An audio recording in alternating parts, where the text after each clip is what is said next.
મુન્દ્રાના શક્તિનગર વિસ્તાર નજીક આવેલ નદીના પટમાં નગરપાલિકા દ્વારા કચરો ઠાલવવામાં તથા સળગાવવામાં આવતા પર્યાવરણ અને સ્થાનિક રહેવાસીઓના સ્વાસ્થ્ય પર ગંભીર અસર પડી રહી છે। આ મામલે મુન્દ્રાના રહેવાસી શ્રી સંજય એસ બાપટે કચ્છ જિલ્લા કલેક્ટરશ્રીને લેખિત રજૂઆત કરી કાયદેસરની કાર્યવાહી કરવાની માંગ ઉઠાવી છે।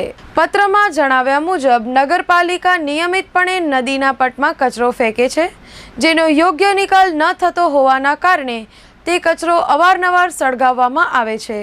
સળગતા કચરામાંથી ઉત્પન્ન થતો ધુમાડો આસપાસના વિસ્તારોમાં શ્વાસની સમસ્યા, આંખોમાં બળતરા તથા અન્ય આરોગ્ય સંબંધિત મુશ્કેલીઓ ઊભી કરી રહ્યો છે। આ ઉપરાંત પર્યાવરણને પણ લાંબા ગાળાનું નુકસાન થવાની શક્યતા છે।